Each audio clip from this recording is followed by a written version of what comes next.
He has published 52 research papers in national and international journals, presented 142 research papers in national and international conferences, symposia, conventions, seminars, and workshops, involved in more than 25 in-house R&D and over 250 external cash flow projects, prepared more than 79 in-house R&D project reports and over 250 ECF project reports covering sponsored research, grant in aid research, industrial consultancy, and technical service projects. He has 4 patents under intellectual property right, 16 book chapters, and is the editor of 2 books, Seismic Response Control and Damage Mitigation Methodologies for Buildings and Structures, Sigma Publications, Chennai, February 2014, and Seismic Damage Mitigation of Structures, Sigma Publications, Chennai, March 2018. He has guided 16 BE students and 34 ME students. He has received 6 times Dr. M. Ramaya Prize, constituted by CSIR SCRC for the Best Technical Paper Award, uh, and certificate of special mention for the years 1999, 2003, 2005, 2010, 2011, and 2013. He is Fellow of Institution of Engineers India, Fellow of Indian Society of Earthquake Technology, Fellow of Association of Consulting Civil Engineers India, Member Institute of Chartered Engineers India, Indian Concrete Institute, Indian Nuclear Society, Indian Association for Computational Mechanics, Indian Association for Structural Engineers, Indian Society for Wind Engineering, and he is member Board of Studies, Department of Civil Engineering, PSG College of Technology, Coimbatore, member Board of Studies, Faculty of Engineering and Technology, Annamalai University, Doctoral Committee member, VIT University, Doctoral Committee member, Anna University, member of Senate, University of Madras, Chennai. So with this introduction, we have a very privileged, distinguished person for a talk with us. I invite you, sir, to present the session. We have 2 sessions by Dr. Sarish Kumar, 9 to 11, and in the afternoon also we'll be presenting a session. On the behalf of Department of Civil Engineering, I extend a warm welcome to you, sir. Thank you. A very good morning, participants. Am I audible? Yes, sir. Whether my slide is clear? Yes, sir. Okay. See, the presentation today, I am going to make 2 presentations. So I have made as a single PPT. Okay. So the title is, the first one will be Contemporary Seismic Testing and Seismic Performance Evaluation Methods. That will be followed by Seismic Response Control Adopting Passive Control Strategy. Okay. So these 2 topics I will be making presentation today. Morning I will try to cover this contemporary seismic testing and seismic performance evaluation methods. Then in the afternoon I will cover the seismic response control using passive control devices or passive control strategy. Okay. Thanks Radhika for the nice introduction. I have been working in CSIR SCRC since 1989. Okay. Immediately after my post-graduation, for a short while I was with Tamil Nadu Electricity Board as assistant engineer. Then I joined CSIR SCRC. Since then I am with CSIR SCRC. It's a long spell of 32 years in CSIR SCRC. So during this period, I gained a lot. So my presentation will be a compilation of all what I gained during my service, I can say. And it's another thing is it's a team effort, not an individual effort. That also I would like to mention here.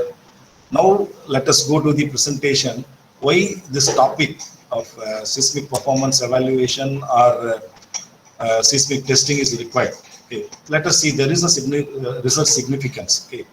See, one of the major principal challenge what a structural engineer is facing today is he has to protect not only the structure. Structure means the primary load bearing skeleton.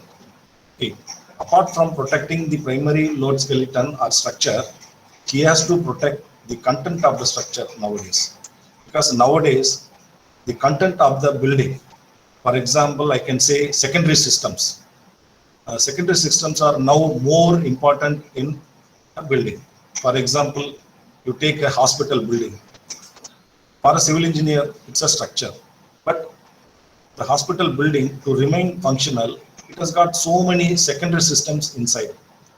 For example, it has got oxygen line, water line, firefighting system, then oxygen storage facility, ICU, MRI scan, ERI scan. There are so many equipments which are kept inside. They are called secondary system. Okay, now the structural engineer's job is not only to protect the primary skeleton, he has to protect the secondary system so that these secondary system doesn't get damaged during a seismic event, so that the structure remains functional after the seismic event. For example, the hospital building, towards the disaster resilience, the hospital has to be functional after the earthquake is over. This is a very important thing. So now the second one is, now the Indian Peninsula has a very real earthquake problem. If you see the last 2 decades, continuously India is got struck by several earthquakes, okay, with a frightening regularity. See, now the seismic upgradation, okay, the earlier 1893 code, the zones were different. In the 2002 part, 1893 part, the seismic zones were revised, and subsequently there is another revision in 2016. So India's seismic zones are keep on getting upgraded. Okay, so how to address this seismic upgradation? So there is a necessity to test the structure. If the structure is not able to withstand the seismic forces, they have to be retrofitted or they have to be seismically improved. Okay. Most of the buildings in India are not earthquake resistant; they are potentially vulnerable. Okay, so these are all the important issues which makes this 2 topic important. Okay. So now let us see what is a seismic performance. Okay, seismic performance is defined by different design guidelines in a different way. There are different design guidelines. One of them is Applied Technology Council ATC 40, written by United States of America in the year 1996. Then we have SEAOC, Structural Engineers Association of California. Then we have documents by FEMA, Federal Engineering Earthquake Management Authority, FEMA. So there are different guidelines. In each guideline, seismic performance of buildings are defined in different way. The most opt one is the performance defined by ATC 40. So if you see the graph, so the graph shows the y-axis, it is base shear. The x-axis, it is roof displacement or roof drift, I can say. Okay. So the structure, when it is laterally loaded, it performs like this. So this curve we call as a capacity curve. So this shows the capacity of the structure to face an anticipated earthquake.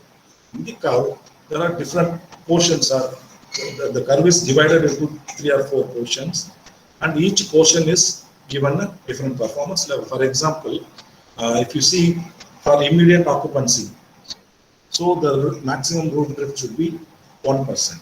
For damage control, 1% to 2%. Life safety, 2%. Like that, there are so many performances are defined by ATC 40. So we have to design the structure depending on the requirement from the site. See, now let us see the mechanism of seismic performance. See, we all know earthquake engineering is basically an energy wave problem. Okay, we all know earthquake energy emerges from a place called focus, which is far inside the earth.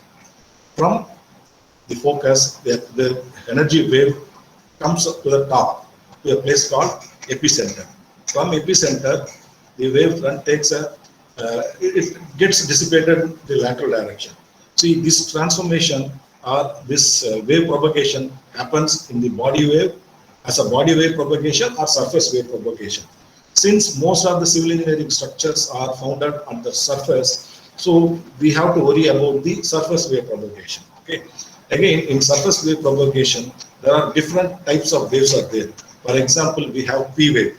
P wave are called primary wave or pressure wave or compression wave, where the particle movement will be it will be an oscillatory moment in the direction of the wave propagation. Okay, whereas the next wave is called secondary wave or shear wave. There, the particle motion will be perpendicular to the wave propagation. Okay, so again in shear wave we have horizontal shear wave, vertical shear wave. Vertical shear waves are normally called Rayleigh wave, and horizontal shear waves are called Love waves. Okay, here if you see any literature, you can see the Rayleigh wave carries the maximum portion of earthquake energy. Okay, see, not much of problem from the primary wave, but primary wave serves as an indicator. Okay, so when earthquake comes, it reaches fast because primary waves are characterized by high speed, low amplitude. See, the frequency will be very high and travels very fast, so it reaches a place very fast. That is why if you see the animals like reptiles, snakes, they can identify earthquake when before it comes. So they will go and hide themselves in some safer places. So P wave arrives fast, but it's not a detrimental one. Whereas later only this shear wave comes that carries the maximum energy of the earthquake. Again in S wave we have Rayleigh wave, which can see in the literature it says more than 85% of the earthquake energy is carried by Rayleigh waves. So we have to necessarily address the Rayleigh wave issue. So whenever a wavefront goes, okay, suppose if a structure is on the path of the wavefront, so that wavefront will impart some finite quantity of energy to the structure. Okay, so a structure which is already in equilibrium is given with some amount of energy, some energy. So to maintain equilibrium, the structure has to dissipate all the energy which has received from the earthquake. So this is the basic problem. So structure, how it will dissipate? By oscillating.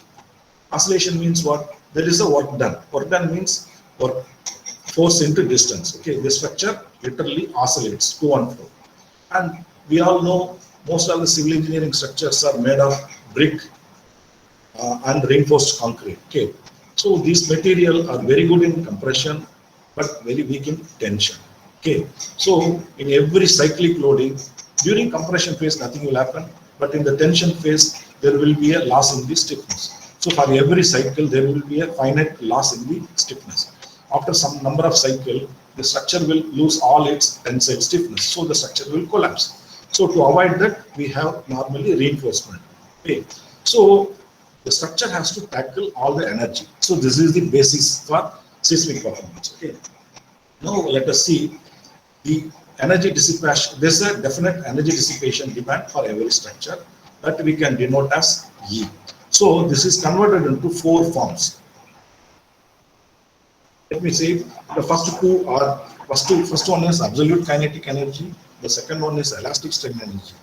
Since these two components are recoverable, they comes back into the system, so there is no use. Okay, so the third component is inelastic strain energy.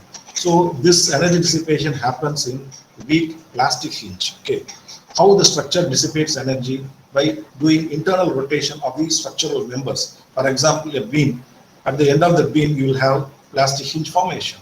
So that beam alone will freely rotate.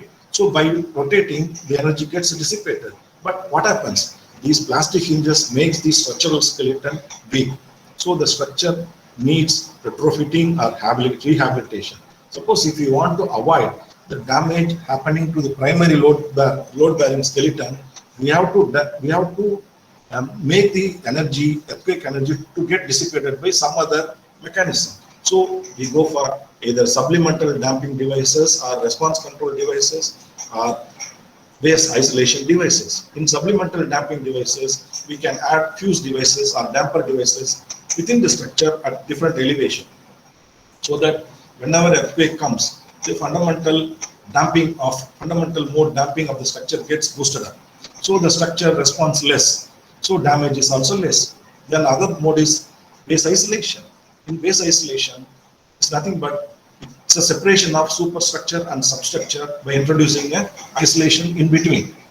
So whatever earthquake energy comes from the ground, it is not allowed to enter the superstructure. It is get filtered at the foundation level itself. See, base isolation operates by 2 mechanisms. One is filtering. It filters the energy. Then what it does is it dampens the earthquake energy. So it works by 2 mechanisms. So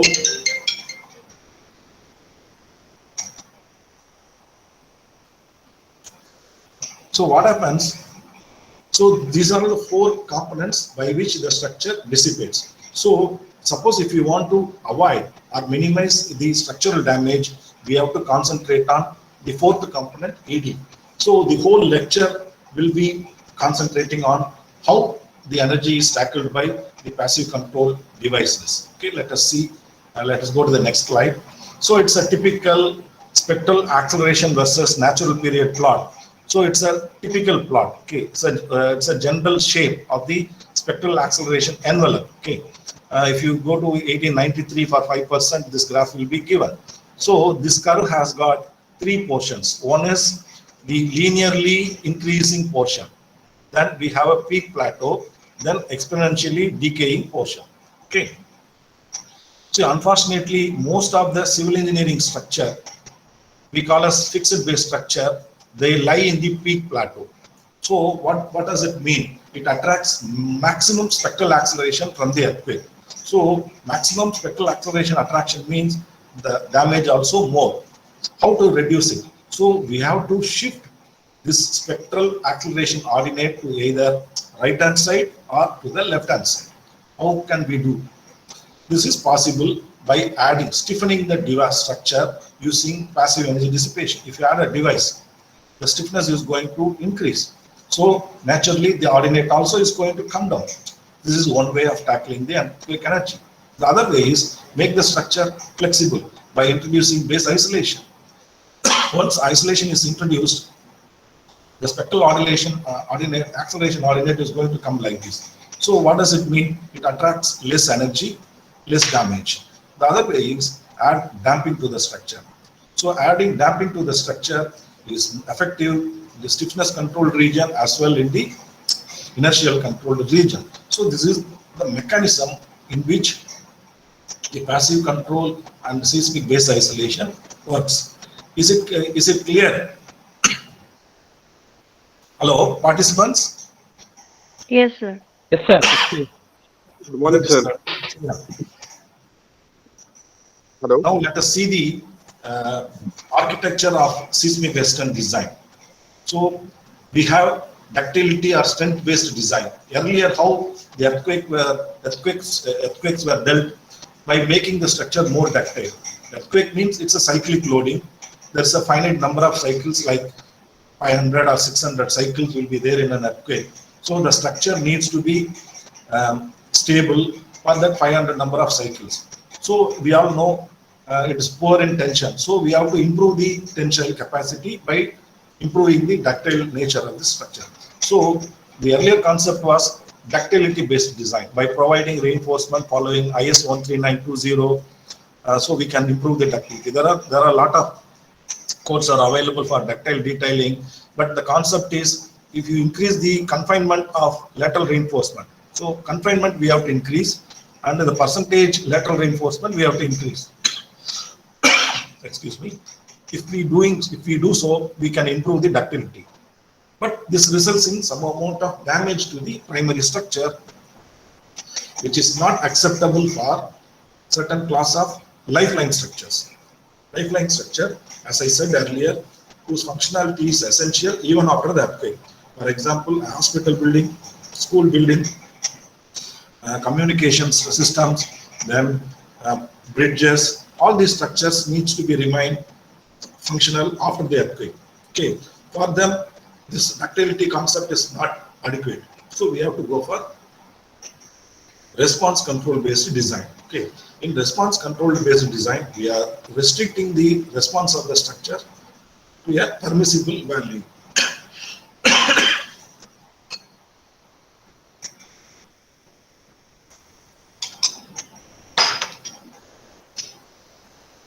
Again, in response control, we have three basic approaches. The first one is passive control approach. We have active control approach. Then we have hybrid or semi-active control approach. Let us see what is what. So this is our famous dynamic equilibrium equation, mx double dot plus ch dot plus kx is equal to f of earthquake. Okay, it's a lateral, it's a force. Suppose in the design stage itself, if we determine m, c, k, so that the vector x is optimal. So that approach is called passive control. So at the design stage itself, we are determining mass, damping, and stiffness. But there is another approach called hybrid or semi-active control approach, in which in real time the response of the structure will be monitored. Accordingly, the mass or damping or stiffness will be altered in real time. Maybe it may look impossible, but it is possible to change the mass and damping and stiffness. Okay, by doing so, we can make the structure to respond optimally. Otherwise, you have active mode where you add active control forces to the system so that the structure's response is optimal. So this is how the three approach works. Now again, in passive control strategy, we have isolation, energy dissipation. All of my the lecture is going to concentrate only on energy dissipation, not on isolation. Tomorrow, my colleague Srikala will be concentrating on base isolation. Again, in isolation, we have base isolation, floor isolation, and roof isolation. Depending on the requirement, engineer has to decide to go for either base isolation, floor isolation, or roof isolation. Then let us see what are all the seismic testing and evaluation methods. We have about 5 methods reported in the literature. They are quasi-static, effective force, shift table testing, pseudo-dynamic testing, and real-time dynamic hybrid testing. These are all the 5 seismic testing methods available in the literature. Now, see the entire seismic response control subject. See, it has got 2 portions. The one is, first you test and evaluate the performance. If the performance is not adequate, then you increase the performance by enhancement. So in my first part 1, I will be covering seismic testing and performance evaluation. In my afternoon session, I will be covering seismic performance enhancement. Again, in each of the topic, I will be saying what are I will be presenting the conventional or traditional methods available. Then, to address the present day's requirement, what is the alternate modern method?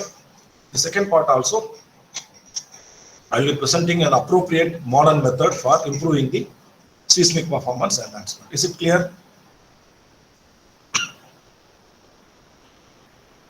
Yes, sir. Yeah. Now we will go to the part 1. Okay. During a seismic event or dynamic event, there are going to be 3 major forces playing important role within the structure. They are inertial forces governed by mass, damping forces governed by the damping value C, elastic forces governed by stiffness term K. So in the testing method, all these forces have to be realistically simulated. That is the basic criteria. So according to Kaushal, literature by Kaushal in 1998, so these 5 methods are the major testing methods available and reported in the literature. Quasi-static, effective force. So I have given the testings in the order of evaluation. Okay, the quasi-static testing is the most fundamental method. The real-time dynamic hybrid method is the most recent one. Let us see one by one. First, we will start with quasi-static method. Okay, now whatever tests we are all doing, they are all coming under quasi-static method. Here, the method consists of applying slowly changing prescribed forces or deformations to the test structure by means of hydraulic actuators. Okay, the structure like either beam or beam column joint or column, they will be applied forces, prescribed forces. This force can be a monotonic force or it can be a cyclic force. Inertial forces within the structure are not simulated because here the rate of loading is very slow. It's a slow testing, slow process. Okay, it's not a dynamic one. So inertial effects are naturally will not be simulated. So this method is the basic elementary test method to observe the material behavior when subjected to cycles of loading and unloading. But in earthquake engineering,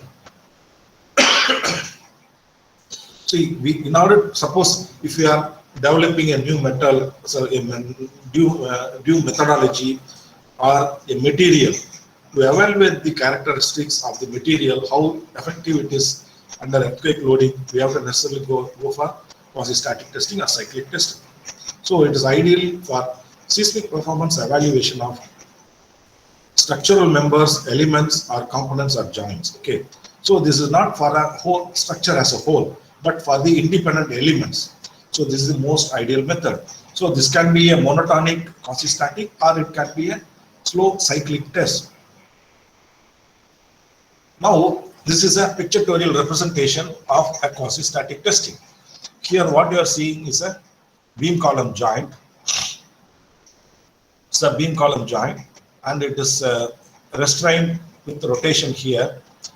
Again, it is restrained with rotation, and some axial force is applied, and the portion of the beam alone is applied with a prescribed displacement using a hydraulic actuator. Okay, so here normally this can be a force controlled or a displacement controlled one. So for example, this is the whole structure. So the external beam column joint alone can be tested like this. So this is the basic essence of quasi-static testing. See, normally this method, this is the most ideal method for every researcher to start with. For example, when people who are doing beam column with some improvement, ductility improvement using fiber reinforced concrete or latex modified concrete and so on. So there are so many methodologies are available for improving the performance. How to check the performance? So this is the way.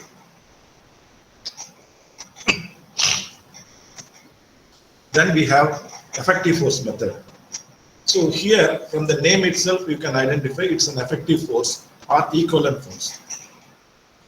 Application of the method involves application of equivalent static forces to the test structure that is rigidly anchored to an impermeable ground. See, normally when the structure is subjected to earthquake at the base, what happens? Mass times acceleration gets acted at the CG. So the similar way, it is in the other way. You fix that specimen on the ground, apply mass times acceleration at the CG level.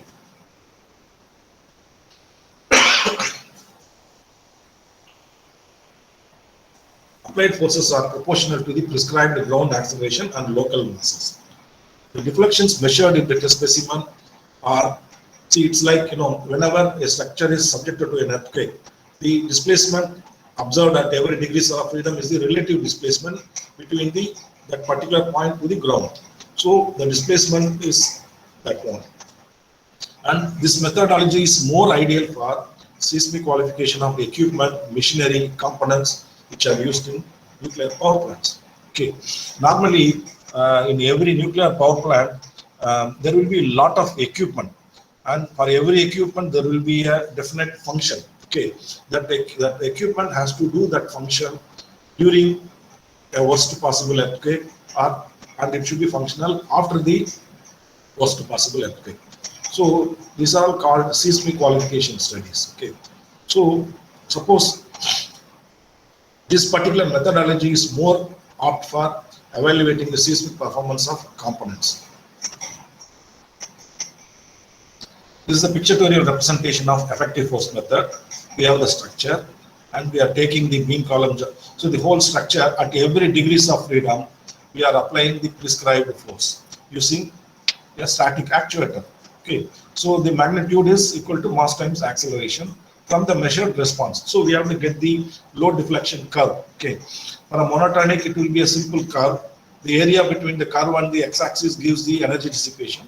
In a cyclic curve, the area of the hysteretic loop gives the energy dissipated per cycle.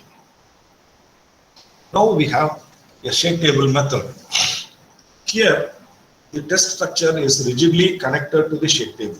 Shake table is nothing but a rigid steel platform supported on actuators kept in the vertical direction as well as the horizontal direction. So the actuators which are driving the shake table are servo controlled, displacement controlled actuators. Okay, so the prescribed earthquake motion will be imparted to the shake table through the actuators. So here the advantage is all the three basic dynamic forces, namely inertial, damping, and elastic forces are introduced into the structure. This is a main advantage. Whereas in the quasi-static and effective force, we are not simulating the inertial effect, and damping effect also not simulated. So even though they are all ideal methods with for seismic performance evaluation, but the lacuna there is inertial forces and damping forces are not simulated. Whereas in shake table method, all the three dynamic forces are simulated. And this method is ideal for validating new design and construction methodologies with improved seismic resistance. Excuse me. No, I'm in a lecture, I will call afterwards. May I know who's speaking? I'm in a lecture, I will call.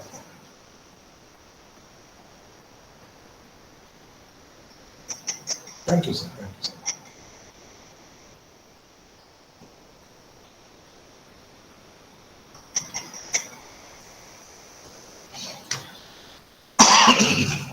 Sorry. So this method is ideal for validating design and construction methodologies with improved seismic resistance and also for benchmarking. Again, shake table testing has got its own limitations. Okay, we can't say shake table method is the most ideal method because shake table method, see the specimen has to be restricted in size, payload, etc. We can't have a very big shake table. Normally, in India, the largest shake table available is at ICRC, CSIR, SCRC. We have 2 shake tables. The larger shake table is having a planned dimension of 4 meter by 4 meter, and the payload capacity is 30 ton. And so the limitation now you will be knowing whatever specimen, even if I keep a building model, the plan area should be 4 meter by 4 meter, and the weight of the building should be less than 30 ton. So these are all the restrictions. So I can't test very large mass or large structure. I need to have a large shake table. In Japan, you can see even 40 meter by 40 meter shake table. Okay, huge, very big shake tables are available in Japan. I think the largest size is 40 meter by 40 meter. See, it's like a small village can be shaken. Okay. But in India, the largest size is 4 meter by 4 meter. The first shake table established in the country was in Indian Institute of Technology, Roorkee. Professor Arya. People might have heard about Professor Arya. He has established that facility in IIT Roorkee. Earlier, it was called School of Earthquake Engineering. Okay, that shake table is about 3 meter by 3 meter, and the degrees of freedom are two vertical and 1 rotational.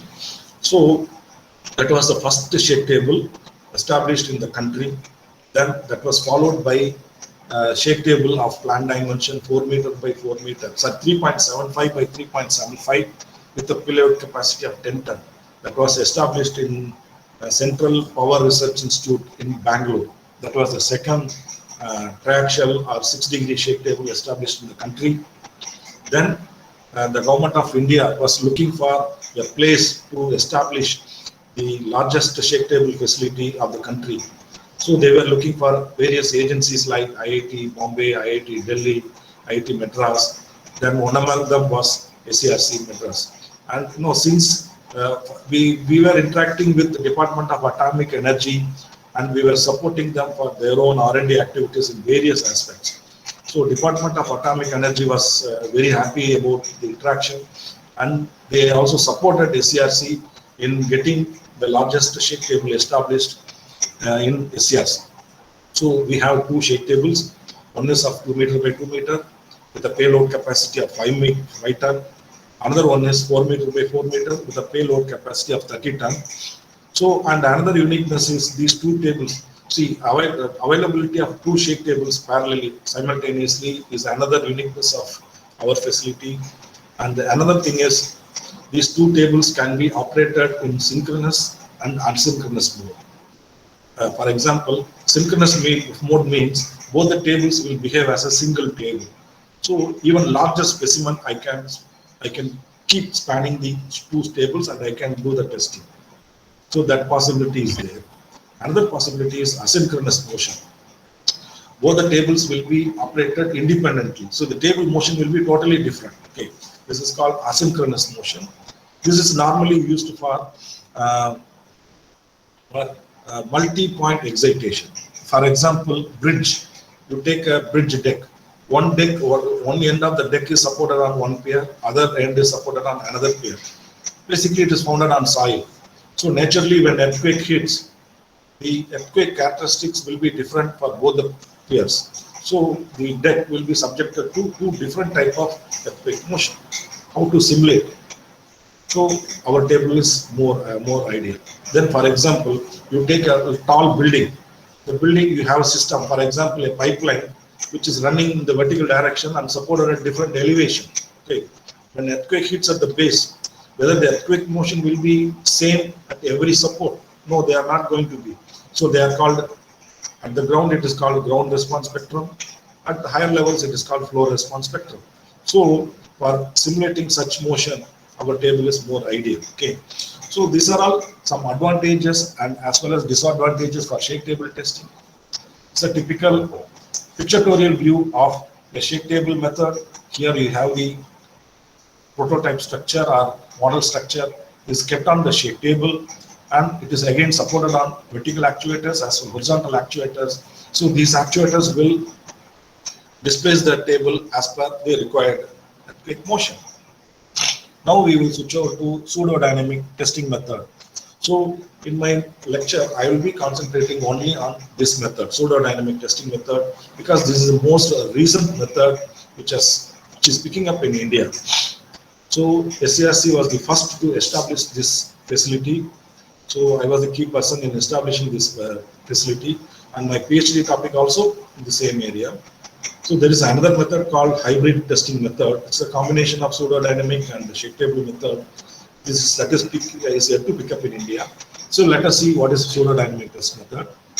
It's a combination of well-established structural dynamics techniques and experimental technique. So this has got two portions. One is experimental portion and computational portion. We call it experimental engine and the computational engine. The computational engine will take care of mass and damping, and experimental engine will take care of the elastic part.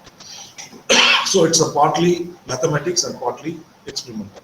So the method involves application of equivalent pseudo-dynamic displacement through static actuator to the test structure by computation of inertial forces in the background. Okay. As I said, mass times acceleration plus Cx dot plus Kx is equal to f of x. So there, the mx double dot and x dot, mx double dot and Cx dot will be taken inside the computer. Those two things will be modeled inside the computer, and the elastic forces are measured from the structure. Okay. So whatever model inside the computer and measured from the structure, they are taken together to form the equilibrium equation. Then equilibrium equation will be solved for unknown acceleration. That unknown acceleration, using that, you will get the next time step. Like that, the test goes. So it is the most reliable, economic, and efficient method for seismic performance evaluation of large-scale structures that are too large or too heavy to be tested on the shake table. As I said, shake table has got a limitation of testing large structure and tall structures. That point I have not highlighted. See, shake table has got some limitation. Suppose the shake table cannot be used for testing a large tall structure. So the problem in tall structure is the center of gravity of the tall structure will be far away from the base. Okay. So that center of gravity variation creates large amount of overturning at the base. So the shake table has to be designed to control all those overturning moments. So again, it becomes a costlier issue. So these are all the difficulties in shake table. So that is overcome by this new method called pseudo-dynamic method. So the literature says it's a reliable and economic method, but this method also has got some difficulties. So that we will discuss little later.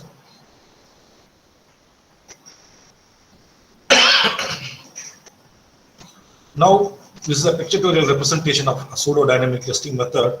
The method arrangement may be more or less similar to effective force method, but here the only variation is the displacement applied at every degrees of freedom are not the mass times acceleration, but they are all realistically computed values by the computational engine. Once the force is applied, the structure will respond and there will be a reaction from the structure. That reactive force is again taken to the computational system. Then equation of equilibrium will be solved for unknown acceleration. Then the test progresses in real time. So this is a pictorial representation of a pseudo-dynamic test method. This I will explain in detail later. Now we are going to see the most advanced method available in the literature. It is called real-time dynamic hybrid method. From the name itself, it's understandable. The method involves combined use of shake table, actuators, computational engines. It is a higher level of pseudo-dynamic testing, I can say. For example, I have a very large structure. It's very difficult for me to test the large structure on the shake table. What I can do shake table testing of a portion of the building, and the remaining building portion I can make as a mathematical model inside the computer, and the interfacial force alone I will compute using the computational engine. Those interfacial forces I apply to the experimental model which is kept on the shake table. So it is explained in the second bullet. The test structure is divided into one or more experimental and computational substructures. So this method also called substructure method. The whole structure is divided into different substructures, and each substructure can be treated as an experimental substructure or a computational substructure. So this method is the basis for the network of earthquake engineering laboratories in USA. They call it network of laboratories. See, for example, if I have a complicated building, one portion of the building will be tested in one particular institute. Other portion will be tested mathematically in some other institute. Some other will be testing some other portion. Like that, each part of each substructure will be tested by different institutes, and it will be joined together to get the collective performance. So that is why this is called most advanced method. And here, the earthquake motion can be applied to the experimental substructure by actuators or shake table. The interpreted and the interfacial forces have to be applied using the additional actuators. This is more explained in the pictorial representation. I have a 3-story building here explained like this. So instead of testing a 3-story building, what I can do is I can split this building into a 2 substructure. The topmost floor alone is a computational substructure. This I will be modeling inside the computer. The computational engine will calculate what should be the interfacial forces that is applied. The remaining portion, the first 2 floors, they are taken as an experimental substructures, so it is kept on the shake table. The interfacial forces are separately applied to the structure using the actuators. So it is a combination. So this is the most advanced method. In India, we are yet to physically prove this method, but numerically there are a lot of research works have been done. One of my junior colleague by name Dr. Mohit Verma, after his PhD in our ACSAR, Academy of Scientific and Innovative Research, so academic part of CSAR. Okay, so he did his master's in PhD in ACSAR. Then he continued his PhD in abroad, USA, with Professor Reinhardt. So he has done some good work in hybrid work, but we are in the stage of establishing, we are proof checking in the experimental way. So we are yet to do analytically. Okay, we have done good amount of work, but to prove it, to validate, we have to do some experimental work. We are in the process. So in India, this method is yet to develop. So my lecture mostly it will be are based on the pseudodynamic method. Why there is a need for alternate seismic testing or performance evaluation method? See, among the conventional methods, quasi-static, effective force, shake table method has the merit over the other two methods for the sake of inertial force simulation. Okay, so inertial force, damping, elastic force, all the three forces are simulated in shake table. However, in the quasi-static and effective force, the inertial forces and damping forces are not simulated. Okay, so it's a major drawback. Then drawback of shake table. Shake table method has got some limitation like inability to test large and tall structures, difficulties in simulating triaxial motion, and cost. Okay, cost is another important issue. See, it's very difficult to establish a 6-degree shake table because the 6-degree shake table is a very, excuse me, hello, no, lecture, 11 o'clock.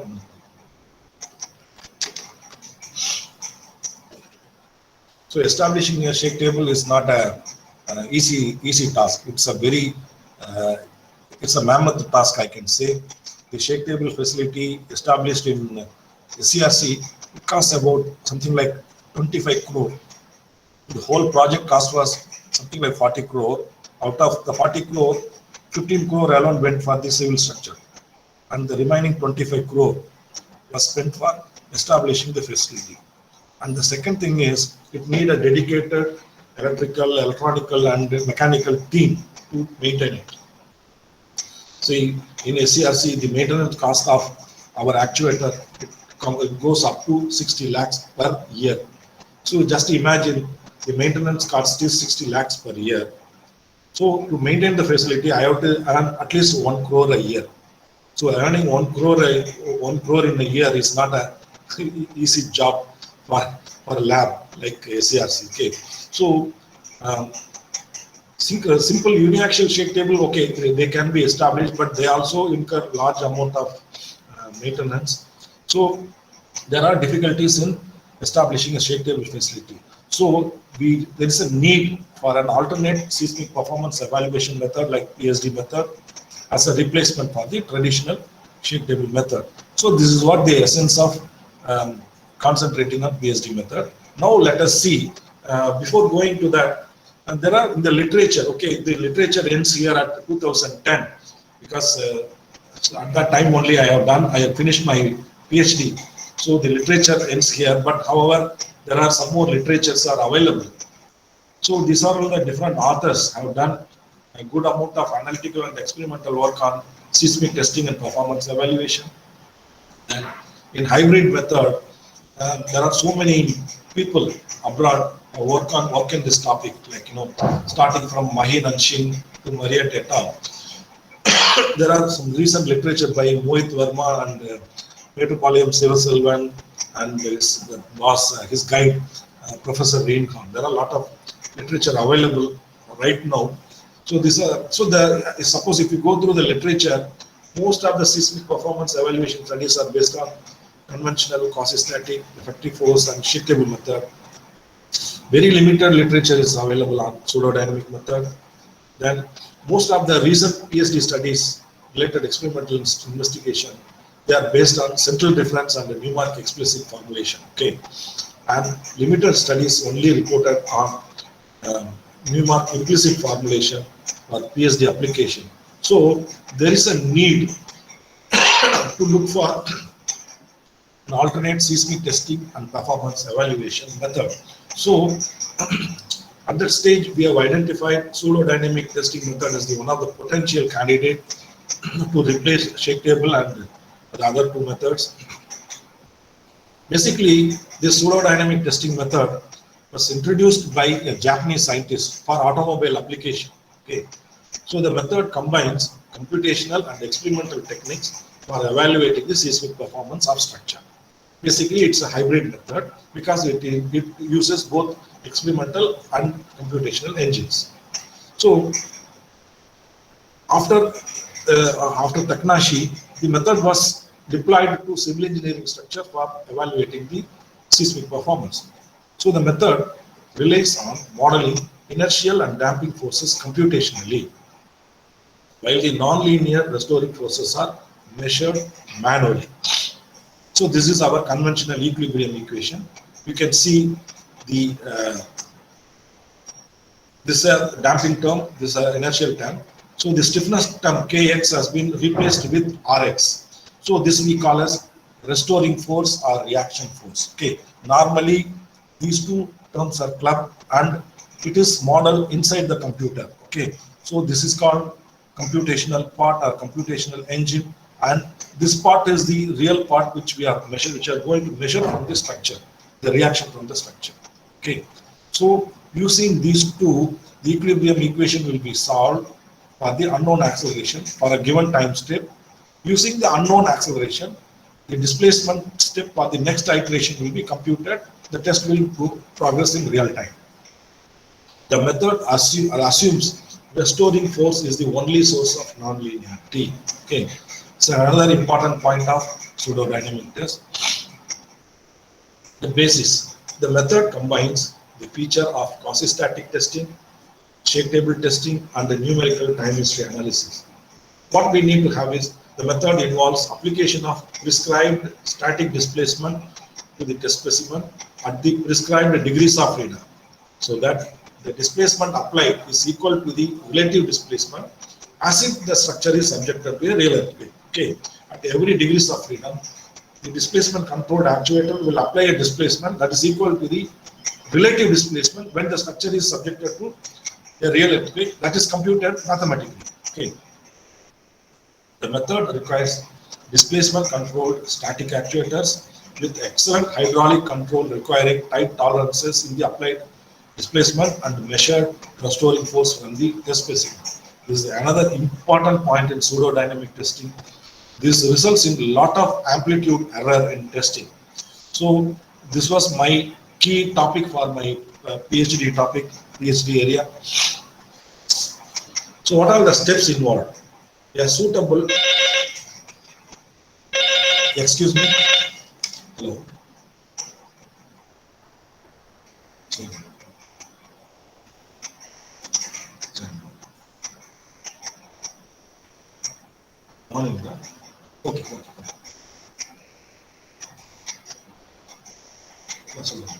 Lecture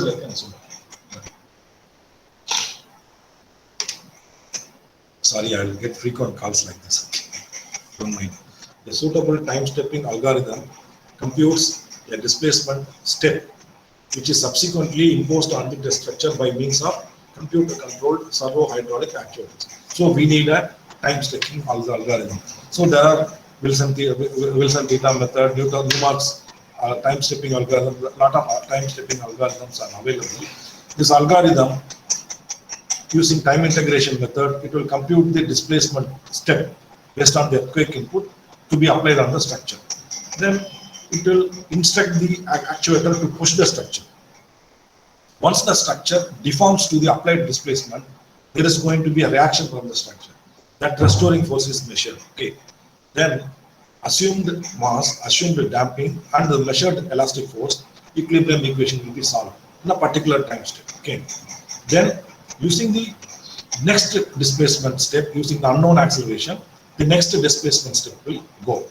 So so there are, before going into the detail, there are some advantages and disadvantages. What are they? Full scale and large specimens can be tested with the equipment requirement not much different than necessary for quasi-static testing. We need to have a position controlled or displacement controlled servo hydraulic actuators alone. We don't need any shake table or something.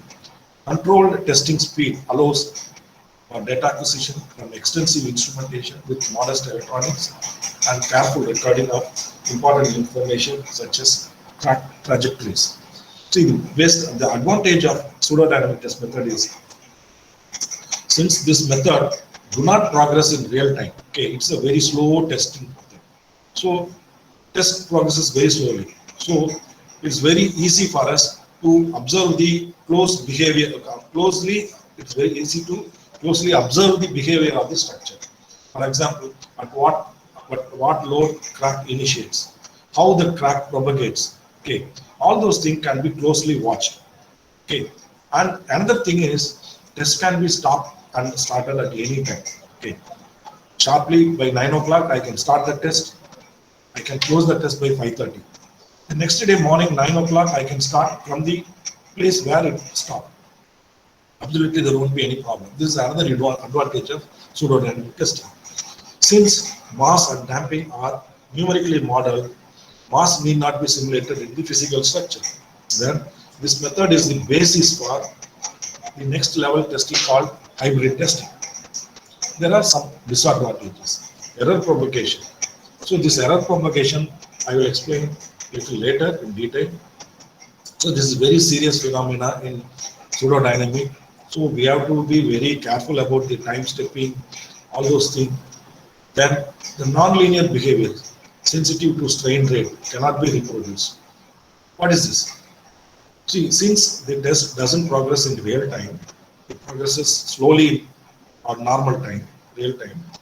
So the rate effect cannot be simulated. For example, a stiffness which is proportional to the rate of loading cannot be simulated here because it is progressing very slowly. That's a drawback. Then controlled testing speed and small time integration step for numerical accuracy may cause excessive test duration. Sometimes the test duration, normally the test duration will be in folds of 100 or 1000. Okay, a 6 minute duration will be 600 minutes at the end. But this can be still, suppose if I want to have more accuracy, then this will go even higher, like 6,000 hours. So again, this is not economical, and the control testing speed, it causes excessive test duration, which may not be economical. So these are all some disadvantages of pseudodynamic testing method one has to look into. Now we will see how physically the method happens. I have a structure. Can everyone see the structure? Hello, participants? Yes, sir. Yes, sir. So I have a structure. This structure is being pushed at the top.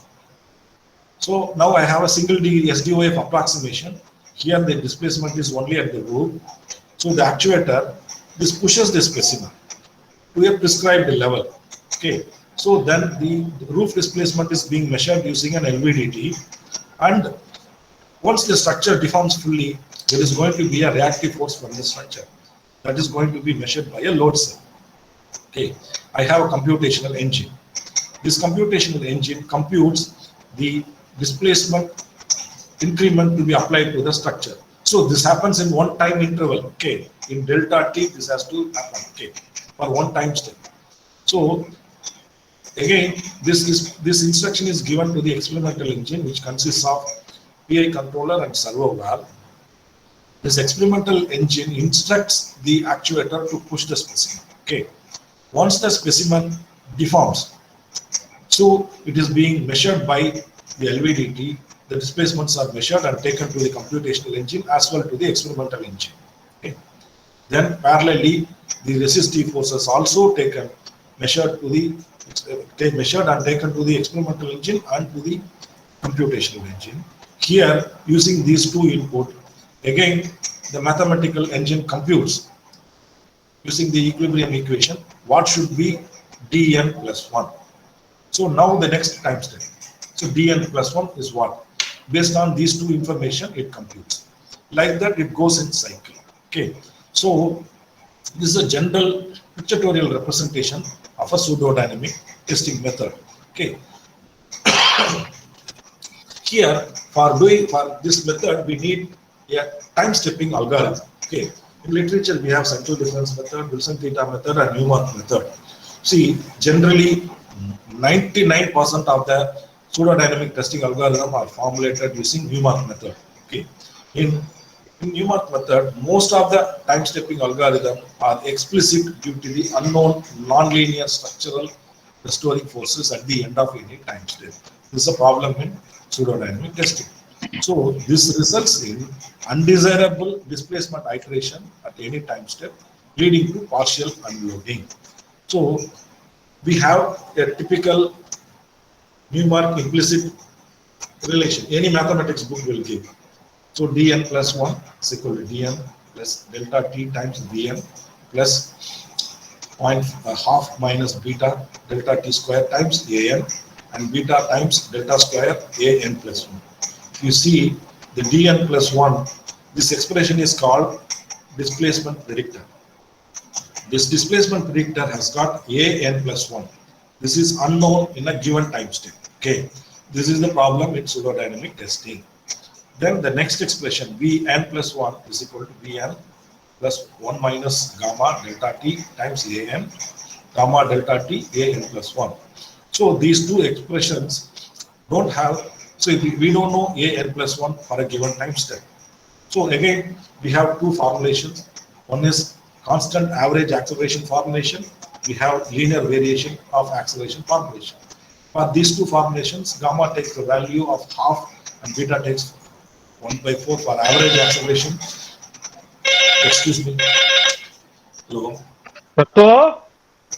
Please, please. Hello. Yeah. For linear variation problem, gamma takes half and beta takes 1/6. For normal structural engineering problem, we have constant average acceleration of gamma is equal to 1.2, 1/2, beta is equal to 1/4. Okay. So this is the beta term. So here, by playing with the beta term, we can make the structure from the equation implicit to explicit. Okay. So to convert this Newmark implicit incremental equation into explicit format, one researcher called Chan, he replaced beta is equal to 0. Okay.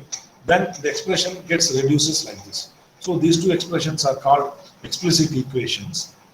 And here, the omission of beta term causes error in restoring force due to linearization and further results in amplitude error leading to conditional stability. What do you mean by conditional stability? Conditional stability is the dependency of sampling rate. Okay. An algorithm will converge for a certain condition of time steps. So that is called conditional stability. Beyond a certain time step, it will not converge. So the elimination of beta term results in conditional stability. So our earlier studies showed amplitude error to an extent of 20 to 25%. Conditional stability, the delta t time duration should be less than 0.5 t, where capital T is the fundamental frequency of the structure. Okay. So this is a graphical representation of approximation in restoring force. Here, if you see during loading, the linearization of restoring force underestimates the loading, while unloading it overestimates. Okay. So this omission and deletion of restoring force leads to accumulation of energy, leads to error. Again, it leads to amplitude error causing conditional stability or instability. So the error associated in linearizing excitation force is of random nature, restoring force is of cumulative nature. So this is the Chan's original form, Newmark explicit algorithm. The first expression is called displacement predictor and we have the time integral. So we have made some improvement in the Newmark explicit algorithm and we have made a modified improved time integral form. So this let us not go much into the details of this formulation because this is it's a totally different topic which I don't want to spend much time here. So this is the improved time integral which takes care of all the numerical damping part, all those things. That's the time integral part. So first we have to verify the proposed Newmark implicit time integral using stability analysis. What do you mean by stability analysis? Stability of an algorithm can be checked by evaluating the spectral radius of the amplification matrix. Spectral radius is nothing but the difference between the largest and smallest eigenvalue. Okay. See, the spectral radius should not exceed unity or 1. So this is the criteria for stability of an algorithm. So for example, xn plus 1 can be written as A matrix and xn, where A is called recursive amplification matrix. Okay. This is the displacement vector, time integral, displacement predictor, and velocity predictor. I will be having 3 sets of expressions. So the expressions are going to be like this. with beta is equal to 0. Okay. After some transformation, I'm going to have equations like this. Then other transformation, then substituting omega as delta t by t, then I have a 3 set of equations. Then if I put into a matrix form, I'm going to get an amplification matrix like this. Okay. Here, the important criteria is stability of an algorithm is ensured when the spectral radius of the amplification matrix does not exceed unity. So this is a 3 by 3 equation, eigenvalue problem. See the eigenvalues, one eigenvalue will be 1, and the other two will be a pair of complex conjugates. Okay, so there will be 3 eigenvalues will be there for this amplification matrix. We have to solve for the matrix. Suppose if you plot the real part and the imaginary part, see here all the 3 parts are there. The modulus, we have the real part marked in green color, blue color one shows the imaginary part. The modulus, that is SRSS value, sum of square root of sum of squares, square root of sum of squares is modulus, that is plotted in red color. So this is for the original PSD formulation, where omega is the delta t by t. The x-axis is nothing but omega, delta t by t. So here if you closely observe all the curves, see the spectral radius exceeds 1 for values more than 2. So beyond 2, there is a stability problem. Okay. Then if you see up to 1, there is a considerable error. If you closely watch the red color curve, it is less than 1. Okay. There is a considerable numerical error. Okay. So it gives a delta t limitation of 2 and 0.5. So this is the problem in the original PSD formulation. But after incorporating the improvement, so now we have the set of 3 equations. On mathematical transformation, finally I'm going to get the recursive amplification matrix like this. This is a characteristic equation of the recursive amplification matrix. Once I solve the amplification matrix, I'm going to get the spectral radius. The blue color one is the imaginary part, green color one is the imaginary part, and the modulus value is a perfect 1 value. Okay. If you see here, since the spectral radius values is perfect 1 for all the values of omega, so this algorithm is not having any numerical damping or amplitude error. But this is analytically, not physically. Okay. There will be physical problem will be there that I will present little later. Okay. So this is how this algorithm's stability was proved. Okay. Then let us see the summary of this. A new displacement predictor is proposed by including additional term in the estimate for the restoring force in the Newmark explicit time integral form time integral algorithm. The addition eliminates numerical damping, which is otherwise present. The modification renders the algorithm unconditionally stable. This attempt now successfully combines the advantage of integral form handling rapidly varying loads and stiffness degradation with unlimited time step sizes associated with implicit methods. So this is a summary of all these formulations. Now, how to implement this Newmark time integral in the pseudodynamic method?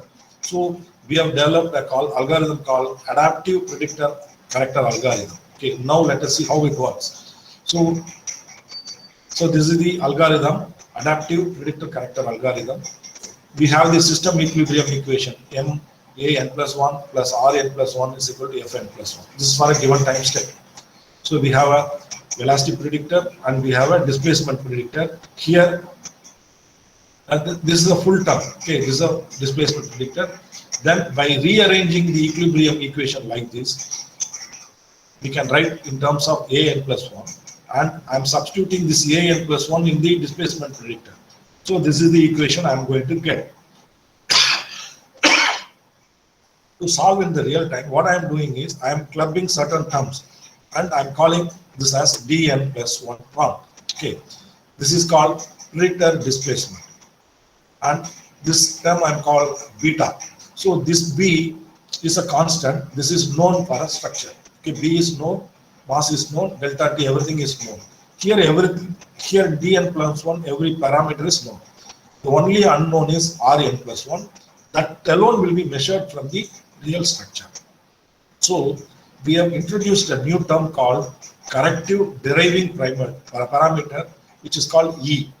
See, for us it is error. Okay, E means it is, we are calling as a corrective deriving parameter, but basically it's an error, amplitude error. This amplitude error is written as dn plus 1 from minus x plus br. Okay, so here first the structure will be applied with dn plus 1 from alone. Then the structure will start moving. As it moves in real time, the displacement of the structure x and reactive force R both will be measured simultaneously, and it will be compared with E. The measured value and the assumed value are same, iteration will get stopped, otherwise the iteration will go within the time step. So now the beta term, whatever beta term we want, we can use it here. How the improved pseudodynamic method incorporating the adaptive predictor control algorithm works, let us see. Now I have the structure which I showed earlier. Then I have the computational engine. Using Newman time integration, I am computing the predictor displacement dn plus 1 from alone. Then I am instructing the controller to push the actuator. Okay.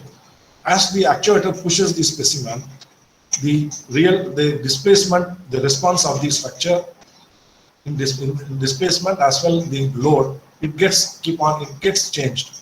So these two values are taken to a loop, control loop. Then the corrector phase starts. In the corrector phase, using these two values, the E value is computed until the E value becomes 0 or is an optimum value. Okay. Then if the value is 0, the time iteration is over, it will go to the next time step. If it is not 0, again the iteration will stop, the process will continue. So this is how the improved pseudodynamic test works. Okay. Now there is a mechanism to keep check on the error phenomenon. Now let us see how this experimental verification process of pseudodynamic testing, improved pseudodynamic testing was done. Okay. So the verification was done. See, at that time we had only one displacement controlled actuator. So I adopted as SDOF approximation. So only one actuator was used for verifying the performance. But now we have additionally we have 4 actuators. After that we have not done this exercise. So this was done long back. So we have done only SDOF approximation. So we have used a Saginomium make actuator of capacity plus or minus 50 kN, plus or minus 50 mm stroke, plus or minus 1 G acceleration capacity. The inbuilt LVDT of the actuator, normally every position controlled actuator will have an inbuilt LVDT and an inbuilt load cell. So inbuilt LVDT will give the applied roof displacement and the load cell will give the base shear.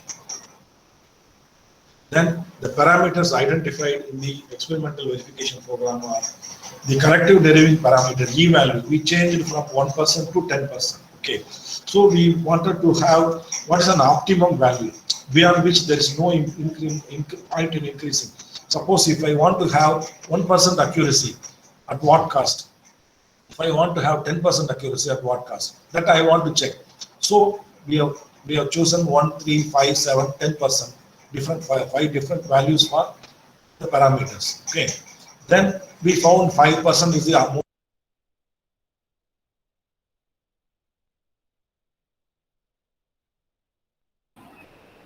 Hello, sir. Hello.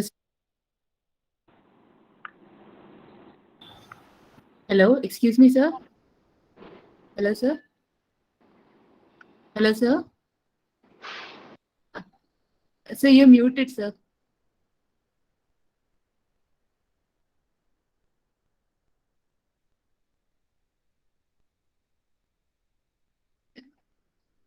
Hello, sir. It's muted, sir. No, it's still muted, sir. Can you admit? In the Google Meet, sir. In the Google Meet. In Chrome, inside Chrome. Yes, sir, in there, in that. Can you please unmute there, sir?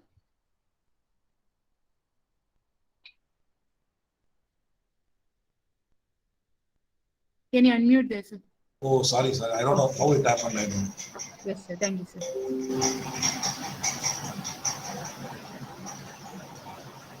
Now it's okay, sir.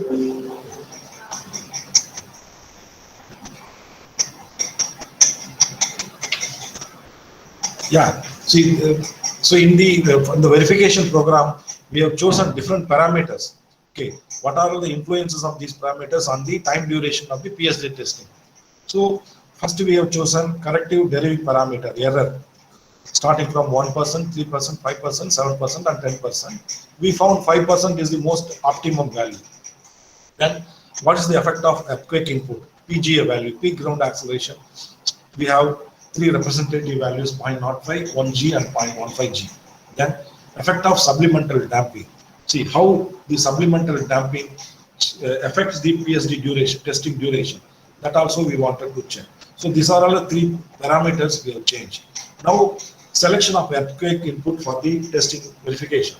So we have chosen the 1893 part 1 2002, but there's a latest version. This was the earlier version. At that time we have adopted. It's a typical spectral acceleration, design acceleration envelopes given in the code. We have three type of soil, type 1, type 2, type 3. We have chosen the medium soil for 5% damping case. So the design acceleration spectrum for medium soil site condition corresponding to 5% damping was chosen. Then, see, this is for maximum considered earthquake for zone 4. Then the value is 0.24. Then for the design basis earthquake, the value is 0.12. Okay. Incorporating this, the reduced seismic coefficient value, the above response spectra envelope shown, the final target response spectrum, acceleration response spectrum to be adopted in the PSD shake table test were arrived. Okay. So this is the target response spectrum or required response spectrum required for the experimental verification. So this is the spectral envelope curve. So as such, this curve I cannot use. This is for the design basis earthquake, zone 4, medium soil, 5% damping. Okay. So I cannot apply this response spectrum as such. So I need a spectrum compatible displacement time history. Okay. So the next step is converting this spectral acceleration response spectra into a spectrum compatible acceleration time history. Okay. To reproduce the selected TRS in PSD and shake table test, a spectrum compatible acceleration time history. In the literature, there are a lot of methodologies available for developing spectrum compatible acceleration time history. So we have developed spectrum compatible acceleration time history of duration 20.48 second. Okay. Then the same spectral acceleration input was scaled up as three inputs like 0.05G, 1G, 0.15G. So this is a typical spectrum compatible acceleration time history of 20.48 second duration. Okay. So this was adopted as, this is the artificial earthquake which was used for verification problem. Again, the shake table, it is having displacement controlled actuators which need displacement only as the output.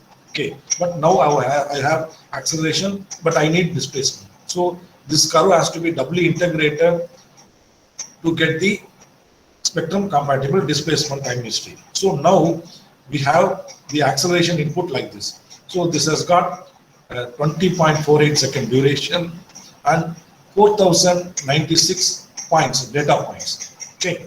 So again, now we will come to the test structure. So we have to make a specimen to verify this process.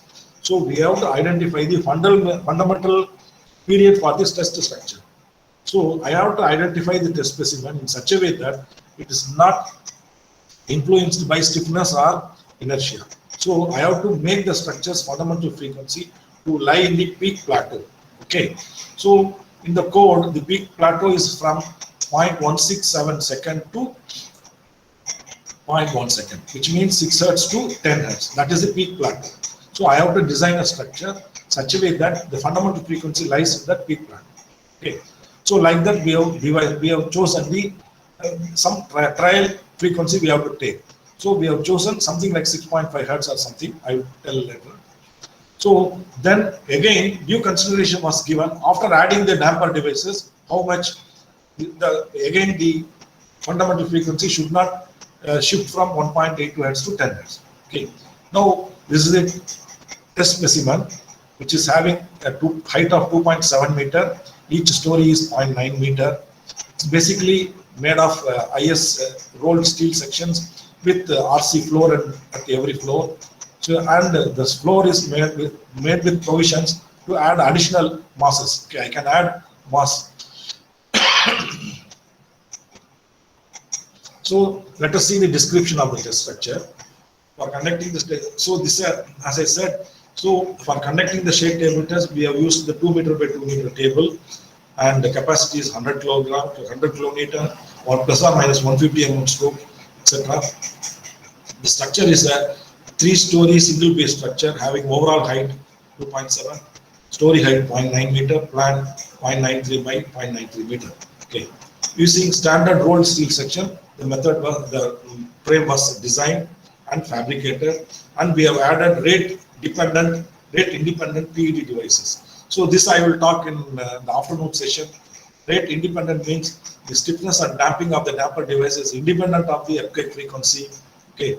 So floor slabs were made of rigid RC slab having a mass 250 kg and with provision for adding additional masses. The column members are ISA 60 mm by 60 mm by 6 mm. Frame was provided with suitable water flange so that it can be rigidly fixed on the shake table. Frame was also provided with suitable cassette plate for adding dampers through bracing scheme. So this is the final test structure. So these are all the K brace, inverted K brace. At the top we have the elastoplastic damper. Bottom of the damper is connected to the chevron brace top, and the other one is top end is connected to the next floor. Okay, this is the experimental setup. So this is the close-up detail. So this is a specimen put on the shake table. The close-up view of the damper device. So 3 different type of devices we have used: 3 mm, 4 mm, and 5 mm. And this is a plan view of the device.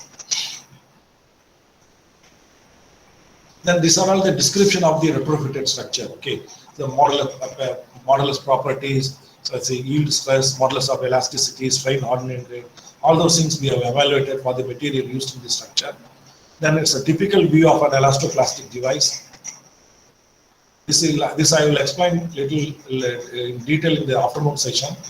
So this is the typical arrangement of the pseudodynamic test arrangement. I have the test structure here. At the top, I have the pseudodynamic actuator, which applies the roof displacement. So the inbuilt load cell measures the reactive force from the structure. Again, the whole structure is rigidly connected to the test floor. This is the condition in the bare condition without any additional supplemental damping. Here, the structure is added with supplemental damping devices. So this, by comparing these two behavior, I can get the behavior due to the supplemental damping. Okay. So these are the parameters to identify the optimum value. 5 set of E values we have chosen: 1, 3, 5, 7, and 10. Then tests were performed. So you can see this is the test duration in second, test duration in hours, roof displacement. See, the earlier the time duration was 20.48 seconds. Okay, so but that time duration has become like this. Okay, 80.32 seconds. 22 hours. So this is a roof displacement. Suppose by varying E, what is happening to my test duration? Let us see. See here, for 1% accuracy, the test duration is 22 hours. For 3% accuracy, 10 hours. For 5% accuracy, I have 6 hours. For 7%, 6 hours, 6 hours. So see, there's no point in increasing the, see here, running 22 hours, again, it's not economical because I have to run the actuator for that many hours. Again, it is a equipment usage is more, it gets increased. But here it's an optimum value. So I can keep an optimum value for E as 5%. So this is the observation from this table. Increasing the deriving parameter has no meaning. Okay, that's what this table says. Okay, beyond see less than 3%, if I try to improve, there's no meaning. It is not going to. It is going to cause higher equipment usage. So this is the test duration. It's a variation of corrective deriving parameter. This for 1%. So 22 hours. Like no. See, after something, the test duration has become totally flat.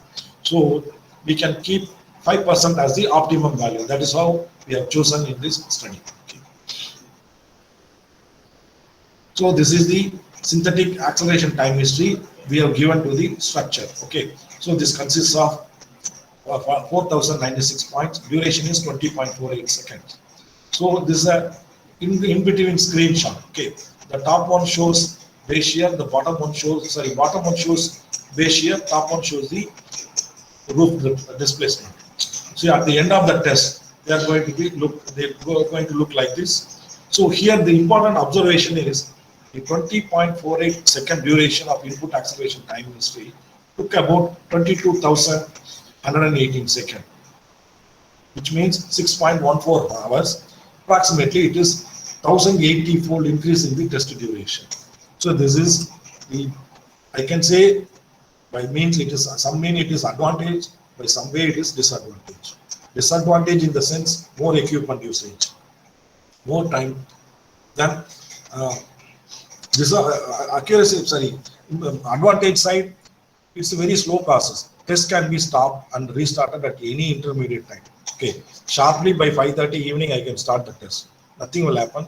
Tomorrow 9:30 if I switch on, it will start from the same place. There's no problem. Then close monitoring of the structural behavior is possible. At what load crack initiates, how the crack propagates. All close behavior is possible here. But the drawback is no rate effect. That is another drawback. So these are all the important observations we have made. Then this is the acceleration time history in the digital form. This is the roof drift measured. Then the base shear measured. And this is the typical historic plot obtained using the pseudo-dynamic testing method. Okay. So now the same tests were done on the shake table. So, but actually the picture shows on the bigger table, but the tests were done on the smaller table. Okay. For explanation sake, I'm showing this here. Then this is a comparison of roof displacement variation for pseudo-dynamic and shake table test. The green color one gives the shake table test, whereas the red color one shows the pseudo-dynamic test results. Okay, you can see both are following the same path, but there are some minor changes. You can see the pseudo-dynamic response is characterized by some high frequency ripples. Okay, the shake table results has got some high frequency ripples. Whether the participants can realize that the green color curve, even though the green color curve exactly follows the red color one, there is some minor ripples are there. Okay, so this is the difference. Okay, with the response, the difference in the response. Now the similar way, this is for the base shear variation. See, now after identifying an optimum value, so now the earthquake magnitude. So we have repeated the test for 2 more G values. Okay, we started for 0.1 G, then we have scaled down to 0.05 G, and we have scaled up to 0.15 G. Then we checked the test duration. You can see the test duration is same. 6.14 here, 6.14 here, 6.15 here. So the inference drawn is the magnitude of earthquake input doesn't have much influence on the PSD duration. Now the effect of supplemental damping. Now you can see the base shear force. Now there's a slight, here also there's a slight increase in the test duration. Okay, the observation is the linear trend was observed in the predicted seismic responses due to supplemental damping. Base shear and roof displacement decreases, energy dissipation and the duration increases. This is an observation what we had from the supplemental damping effect. Okay, now the calibration. So how we have calibrated? So we have repeated the test with shake table test. In shake table test, we have conducted 3 major type of tests. Okay, I will explain in detail in the next afternoon session. So we have conducted sweep sign test. Basically, that is meant for evaluating the dynamic characteristics of the structure, namely fundamental natural frequency and associated mode shapes and damping. Then steady state dynamic test to evaluate the energy dissipation ability of the structure at resonance or at a fixed frequency. Seismic test, evaluate the realistic seismic performance under a simulated earthquake loading. You apply a real load and observe the behavior. But the most critical one will be the steady state dynamic test, not the earthquake test. Okay. Now this is the instrumentation. So we have the PED device, we have the accelerometer for measuring the acceleration. MX double dot will be the inertial force. Here we have LVDT, which measures the displacement X. KX dot will be your stiffness. The sweep sign test. So these are all the various. So the sweep sign test should be conducted at an optimum sweep rate. So we have kept at 1 octave per minute rate. Then 4 set of accelerometers were used. The dual channel FFT analyzer was used for arriving at the FFT. Natural frequencies and damping were evaluated, and mode shapes also were evaluated. So these are all typical FRF plots obtained from the sweep sign test. This portion, the first vertical shows absolute plot, the second vertical shows the real plot, and the third one shows imaginary plot. In the afternoon session, I will explain what are all they, from which, how to get the mode shape and all. I will explain in detail in the afternoon session. This is done after retrofitting. So this is the bare structure. After adding the damping, the shake table test we have done. Then these are the sweep sign test results. This is the mode shape. The mode shape of the structure after adding the damping and before adding the damping. Then steady state test. So at resonance, the structure was tested and the parameters were measured. Okay. Then these are the results of the steady state dynamic test. You can see the change in the parameters. Okay. So you can see the first story displacement from 7.812, it has come down to 3.82. Okay, and again base shear from 2,568 to 778. So the behavior has got improved. The similar way, this is the opposite sense, energy dissipation from 3,700 to 5,100. So it has become almost double. So this is the effect of supplemental damping. This is how the steady state dynamic test will look like. Okay, without damping, the hysteretic loop looks like it's a linear curve. Okay, so here, but the curve is somewhat enlarged. So the area of the hysteretic curve gives the energy dissipation in one cycle. After adding the damper device, the hysteretic loop has become larger. Before adding, this is like a straight line. So this is the effect of adding supplemental damping to the structure. This is the effect of steady state dynamic test. Then we have done the seismic test for different earthquake inputs.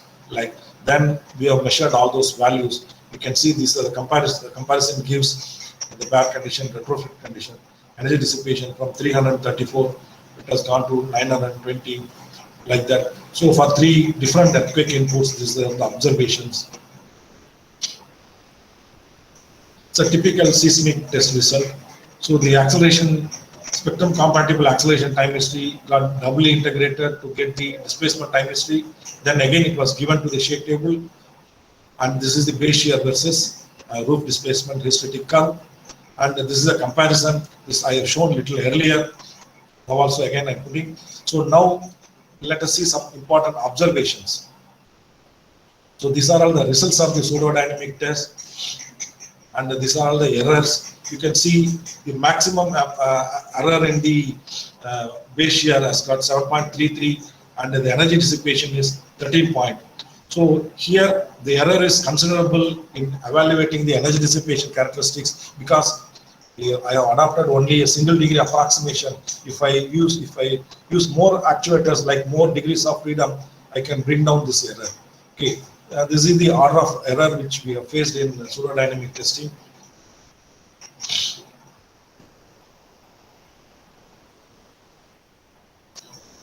So we have kept this 5% as an optimum value. Okay, this is what the final observation we have drawn.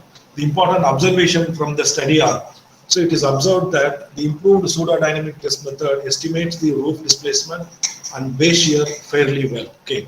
The largest error observed is about 7.33%. However, the energy dissipation characteristics are observed to be marginally underestimated. The largest error observed was 13.49. It is not low, but it's a considerable error. Okay. So the reason is, I will tell the next point. The smoothness of seismic response evaluated from PSD shows the absence of higher mode participation due to single degree of freedom approximation. Okay, that is why the response evaluated from pseudodynamic is very smooth, whereas in shake table it has got some high frequency ripples, which means all the modes are participating in the shake table. Not only the fundamental mode, almost all the modes are participating. Every mode is participating in the shake table, so the response is also not smooth. Okay, the error phenomena observed in underestimating the energy dissipation characteristics could be due to the absence of rate effect, because pseudodynamic method it completely neglects the rate effect. So that is the reason why it gets underestimated, and the absence of higher mode. Higher mode also, since single degree of freedom approximation is used, so that is also could be one reason for underestimating the energy dissipation. So the solution is increased degree of freedom using additional actuators. I have used only one actuator. If I use two more actuators at first floor and second floor, then that could improve the accuracy much better, in a much better way. So these are all the important observations from the study, and adopting an optimum value of 5% for the E is giving better results. So these are all the important observations what we have done from the study. Okay, I will make the summary of whatever I have presented. Various traditional seismic testing methods, including quasi-static, effective force, and shake table methods, and modern testing methods, including pseudodynamic, real-time hybrid methods, were elaborated in the presentation. An improved PSD test method, adopting an adaptive predictor character algorithm, incorporating Newmark implicit formulation, is presented as an alternate to the conventional shake table method for seismic testing and performance evaluation of buildings and structures. Then successful validation of the PSD method also presented through verification through calibrating with the pseudodynamic seismic response with the shake table response. So these are all the important concluding remarks I can make. Now I have to start the part 2 that I will be continuing in the afternoon session. If you have any doubt, what you have any doubt in the portion so far I have presented, participants can ask one by one. If I know the answer, I can answer. Radhika, I am passing the floor to the participants. Yes, sir. Participants, if you have any doubts, please unmute and ask. So some questions are posted in the chat box. So first question by Dr. Tanvesh D. How are the forces applied in effective force method in labs? Can the question be repeated? How are the forces applied in effective force method in labs? No, we have to measure the mass times acceleration. See, we will be having the spectral acceleration. From the code, we can get the spectral acceleration, SA. Okay. So that we have to multiply it with our mass times acceleration. We have to apply at the CG. Is it? Whether I have addressed? Professor Tanvesh D, can you please unmute and Unmute. No, I have not muted. no, sir. He's not available, I guess. Wait. No, I have not unmuted. No, sir, not for you. I was.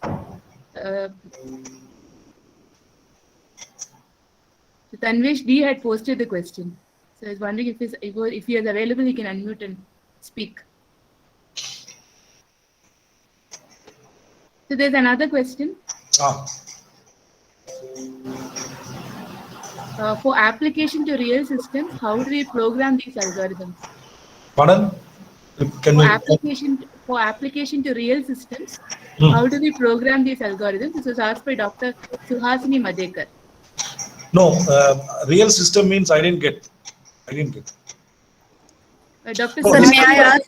No, Sir. whatever method is I have presented is same for real structure and specimen. Yeah, sir, may I ask you? Yeah, please. Yeah, sir. Good morning. I'm Good morning. Suhasini Madekar. Actually, Yeah. at our College of Engineering, Pune, Maharashtra, we are conducting one experiment that is control of, application of active tune mass damper to a frame for the purpose of, earthquake protection of delicate equipments. Okay. That is, normally we design structures for earthquake and we think of protecting the structure. But let's say in case of hospitals, if we have delicate instruments and if we want to protect those instruments during earthquake, then we are trying to conduct one experiment like constructing a frame similar to what you showed in your presentation, and on that frame install the tune mass damper, active TMD, and and then find out the response of the delicate equipment without active TMD and with active TMD. So See, thing is, pseudo-dynamic test method cannot be adopted for verifying the seismic performance of TMDs because Okay. they are really dynamic in nature, the testing. Whereas Yeah. pseudo-dynamic, it is not dynamic. It's a slow process. The test doesn't progress in real time. okay. So the effect due to tune mass damper effect cannot be simulated using pseudodynamic. For that, we have to necessarily go for shake table testing.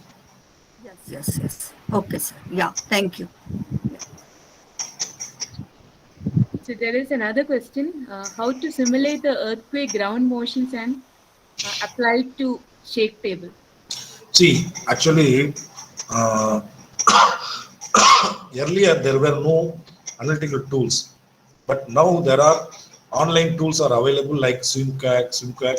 But we also in CRC we have a dedicated software supplied by the equipment manufacturer, Mrs. Saginomia. They have supplied one software called RS Plus. Okay, but that was a recent one. But earlier, there is a methodology called. There is a there is a relation between FFT of the ground acceleration spectrum and velocity spectrum. So they are identical. Mathematically, they are identical. Okay. Using that phenomena, I think there was one publication. That I made in IIT Roorkee Symposium long back. So in that I have described the methodology how the artificial earthquake can be simulated. But now there are some online tools like SimQuack. They are available. They are able to do the spectrum acceleration time history. So now, earlier it was a very tough process. We have to generate, but now there are tools available, and every equipment manufacturer they supply their own tool. MTS gives its own software. Our Saginomia has given their own software. Like Instan is giving their own software.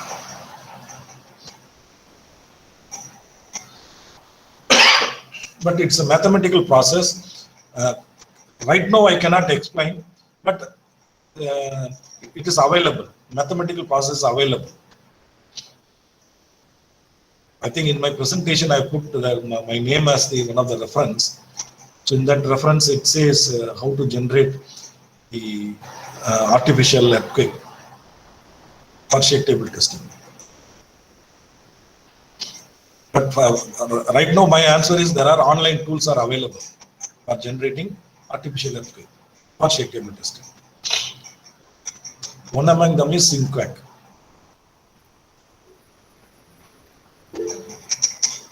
Okay, sir. There is another question from Ravi Kumar S.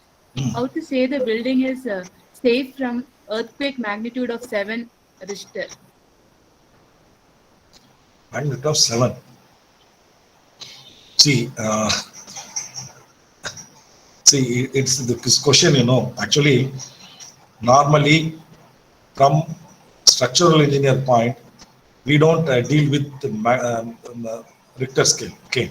Because basically, Richter scale, it doesn't talk about the frequency and the number of peaks, all those things it doesn't speak. Only it speaks about the maximum. See, basically it is the record. See, the response recorded by a torsional meter of more than, I think, 90% damping. So what it records, that the ratio of the amplitude only converted as Richter scale. But in reality, it is not so. But here in reality, the ground acceleration peak value, maximum peak value, PGA only matters. And the frequency of the earthquake. Okay, if the earthquake content is closer to the fundamental frequency of the structure, then it becomes worst earthquake. Okay. So see, it's very difficult to relate Richter and PGA values. But our table can go even up to 7 Richter scale, it can generate. Because, for zone 5, the PGA value given in the code is 0.36. Our table can go even up to 1G. So which means, but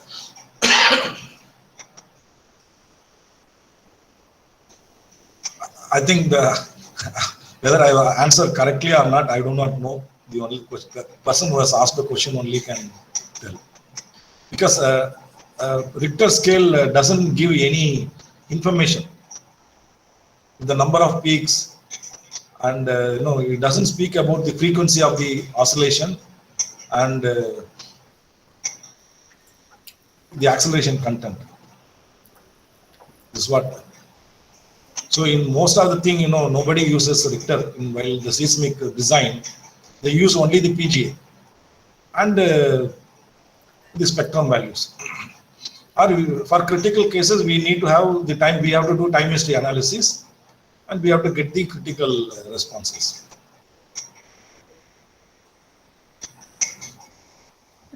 Thank you, sir. There's another question by Ms. Nehal Valke.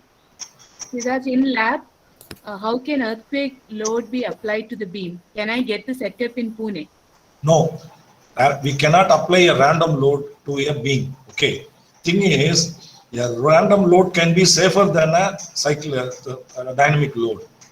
So this is what. See, thing is, random load means, again, whether it is broadband load or narrow band load is a question. Okay. Earthquakes are narrow band loading, but normally for testing beam, we never apply a random load. We apply only a sinusoidal load. And we get the parameters, like from the load versus curve, we get the area of the loop, or we try to model the ductility, all those things we do. But we don't apply random load in the lab to a beam for evaluating the seismic performance. So in seismic, what we require is the ductility, energy dissipation capacity per cycle. For that, a normal sine load is more than sufficient. And it's very difficult to apply random load. Okay. There are function generators available, random function generators, but it's very difficult to convert those random loading to the structure. Good morning, sir. So instead of that, can we apply cyclic loading? Yeah, that's what I'm saying. Cyclic loading is the most ideal thing. See, a single sine wave. No, for example, you tell, see, at resonance, what will be the dynamic magnification factor? Suppose if the damping is 0, dynamic magnification will be infinite. Am I not correct? Yes, yes. Suppose the damping only makes it DMF to have a lesser value. Okay. But yes, sir. But thing is, in random loading, this dynamic magnification will be very less. Okay. Yes, sir. So that is why it is. It is Okay. like Thank you, sir. Yeah. Yes, thank you, sir. So there's another question in the chat box again. Mr. Samir Abbas, he has asked, shake table can generate motion in X and Y direction, or is it capable of generating 3D motion? Yes, the shake table available in SCRC, in CPRI Bangalore, IGCAR Kalpakkam, they are all triaxial shake tables. In fact, they are all 6-degree shake tables. 3 translational and 3 rotational. They will cater. XY are horizontal, Z is vertical.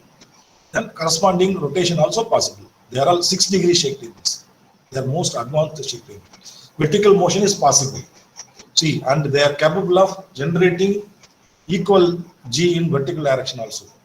1G means it is, the tables are capable in X, Y, Z also. Because earlier code, the vertically it is 1/3 value, but now the recent code says vertical also same.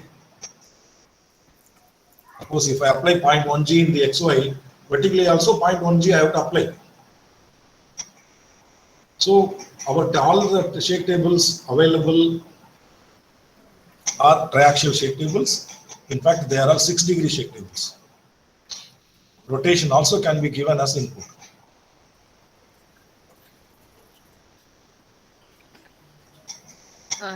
Thank you, sir. There's another question by Mr. Chetan. Mr. Chetan, can you unmute and ask? Yes, ma'am. Yes. Good morning, sir. Good morning. Myself, Chetan Konapure. Sir, we are having shake table, uniaxial shake table of 3-ton capacity at our institute, Walchand Institute of Technology, Solapur, Maharashtra. Yeah, sir, we are thinking to try the time history motion, time history vibration to the structure. Is it feasible to conduct that test on uniaxial shake table, sir? You can do the seismic test because everyone cannot have triaxial shake table. Yes, yes, sir. So to me, uniaxial is more than adequate. Okay. It's more than adequate. But only thing is, it should see all the frequencies. It should be able to simulate. That is the only criteria. Okay. Like earthquake. Yeah. See, the maximum frequencies are 1 hertz to 50 hertz. Suppose Yes. if your system is capable of running 1 hertz to 50 hertz, that's absolutely no problem. That is Yes, more sir. than sufficient. Yes. Because all the seismic qualification, everything is done in uniaxial mode only. And by turning the specimen, you can linearly add, but vertically it may not be possible. That's a drawback. But vertical motion, again, it changes the whole configuration. Yes, yes. But uniaxial, for validation purpose, that is more than adequate, I can say. Yes. Like earlier there was a question, TMD, behavior of TMD, then Yes. evaluation of a new construction material, all those things. Uniaxial is more than sufficient. So can we get some time history vibration of a component wise or the one directional time history motion? So that we can simulate on our shake table from last. Yeah, it is possible. No, it is possible. No, the shake table controller, what you have, if it takes a displacement time history as input, you can do that. You can do that. Okay. Provided your displacement limits and velocity limits are not exceeded. That's all. Okay. Okay. As per the capacity of table, we should give this input. Yes, if you give anything, any signature, displacement signature, it will run. Shake it will run. But there will be some minor losses will be there that we have to account. Okay. Thank you. Thank you very much, sir, for your information. Yeah.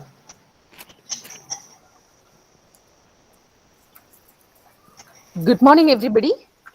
So let me take this opportunity to thank Dr. Sadish Kumar K, Chief Scientist, Advanced Seismic Testing and Research Laboratory, CSIR, Structural Engineering Research Center, Chennai. Sir, we really had a very nice and interesting session on contemporary seismic testing and performance evaluation of structures.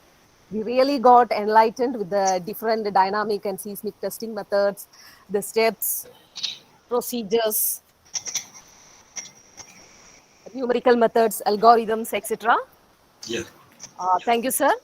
Thank you for sharing your knowledge and enlightening us. Thank you, sir. Thank you for the opportunity. So let us see in the afternoon session. By 2:15 we will meet. Then I will talk about the passive control strategy and some spectacular tests what we have conducted at SCRC. So don't miss the afternoon session. I will be showing a lot of videos and experimental arrangements what we have done so far at SCRC. So for those who are in the real R&D, it will be of more use. Okay. afternoon session, try to attend. Hello, good morning, sir. Okay, that's all. Yeah, please. Sir, why response spectrum curve is flatter at the starting? What is the reason for that, and what is the name Actually, for it's that? not. Actually, it is not. The real spectrum is not flat. Okay. It is only. It's a smoothened portion. It's not flat. Sir, what is the reason for this? And No, then it the is reason changing as is exponential. no. The reason is no. Actually, it will be like a ripples. Adjust. Yes, sir. The real response spectrum will be like a ripples. Okay. To enveloping all the peaks, the envelope will be drawn. It's not really flat. It is because that portion is the most critical portion. That is why they have plotted as a flat portion. It is not the real mathematical output. It is a smoothened output for designers' convenience. Okay, sir. Sir, is this curve for a single degree of freedom structure or a multi MDOF? It is SDOAF. It is written. The bottom is natural period T, capital T. This is Yes, sir. only for SDOAF. Okay, sir. Thank you. See, the response spectrum, whatever acceleration is given, is the response of a single degree freedom system. That is called a response spectrum. Thank you, sir.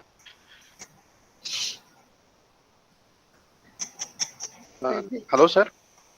Yes, go ahead. Sir, is there a particular name for this flatter section? As you said, these are ripples and those are combined, then it is being shown like a flat section. Is there a particular name for this of the curve? No, we call as peak plateau. Peak plateau. We call as peak plateau where only damping governs, not stiffness or mass. Okay, sir. Thank you. If there are no more questions, sir, then can we wind up the session? Yeah, there was a question. Okay. Bit louder. I think I'm not able to hear. No, sir. I think if there are no more questions from the participants, we can wind up the session. Yeah, thank you all participants. Thank you all. Have a good day. Let us meet in the afternoon at 2:15. Thank you, sir. Thank you very I think much. I will leave the meeting. Okay. Yes, sir. Thank you, sir. Thank you very much. Fine.